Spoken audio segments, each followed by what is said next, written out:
Assalamualaikum warahmatullahi wabarakatuh. Izin memperkenalkan diri, nama saya Are Reisma Serapapera dengan NIM 2024406405226. Di sini saya akan menjelaskan materi saya yang berjudul Pandangan Epistemologis tentang Pengetahuan Tersirat dan Tersurat dalam Proses Pembelajaran.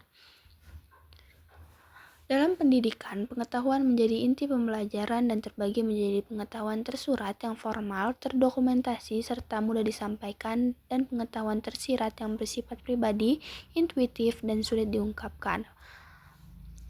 Melalui pandangan epistemologis, pendidikan dapat memahami cara pengetahuan diperoleh dan ditransfer, sehingga proses pembelajaran dapat dirancang lebih efektif dan bermakna.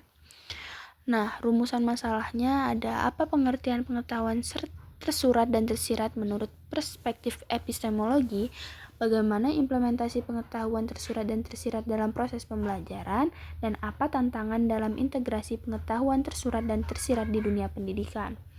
Selanjutnya ada tujuan makalah. Yang pertama, menjelaskan pengertian pengetahuan tersurat dan tersirat dan perspektif epistemologi, menganalisis implementasi pengetahuan tersurat dan tersirat dalam proses pembelajaran, dan yang ketiga, memberikan strategi integrasi kedua jenis pengetahuan serta solusi terhadap tantangan yang ada. Langsung saja, di sini ada epistemologis dan pendidikan. Epistemologi berasal dari epistem yang berarti pengetahuan dan logos adalah ilmu. Merupakan studi tentang asal, sifat, dan batas pengetahuan dalam pendidikan. Epistemologi membantu memahami bagaimana siswa memperoleh dan menggunakan pengetahuan. Nah, epistemologi juga membedakan pengetahuan objektif yang dapat diuji dan pengetahuan subjektif yang berasal dari intuisi atau pengalaman yang berkaitan dengan pengetahuan tersurat dan tersirat. Untuk pengetahuan tersurat sendiri adalah pengetahuan yang dapat dengan mudah dikodekan, didokumentasikan, atau ditransfer kepada orang lain. Pengetahuan ini biasanya ditemukan dalam bentuk tulisan, gambar, diagram, dan media digital. Contohnya adalah buku ajar, modul, kurikulum, catatan, dan video pembelajaran. Nah, pengetahuan tersurat bersifat objektif, sistematis, dan terstruktur sehingga memudahkan guru dan siswa dalam mempelajarinya. Yang kedua, ada pengetahuan tersirat. Pengetahuan tersirat adalah pengetahuan yang bersumber dari pengalaman pribadi, intuisi, ide kreatif, kebiasaan, dan keahlian praktis seseorang. Nah, pengetahuan ini sulit dijelaskan secara langsung karena sebagian besar berada dalam bentuk pemahaman internal. Nah, pengetahuan ini biasanya dipelajari melalui pengalaman, bukan hanya dari teori. Nah, selanjutnya ada perbedaan dan hubungan antara pengetahuan tersirat dan tersurat. Pengetahuan tersurat memberikan landasan teoretis yang sistematis bagi peserta didik, sementara pengetahuan tersirat memungkinkan mereka menerapkan teori tersebut dalam situasi nyata, mengembangkan keterampilan, kreativitas, dan kemampuan memecahkan masalah.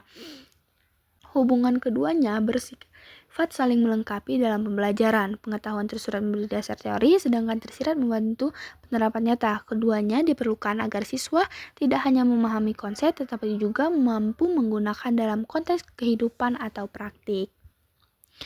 Nah, untuk implementasi pengetahuan tersurat dan tersirat dalam pembelajaran, yang pertama, pengetahuan tersurat diimplementasikan melalui buku teks, modul, dan bahan ajar tertulis. Guru menyampaikan materi melalui ceramah atau presentasi, memberikan latihan soal, serta melakukan evaluasi berbasis tes. Selain itu, guru juga menyusun RPP, silabus, dan media pembelajaran secara struktur untuk mendukung proses belajar. Sementara itu, pengetahuan tersirat diterapkan melalui praktek langsung, demonstrasi, dan eksperimen.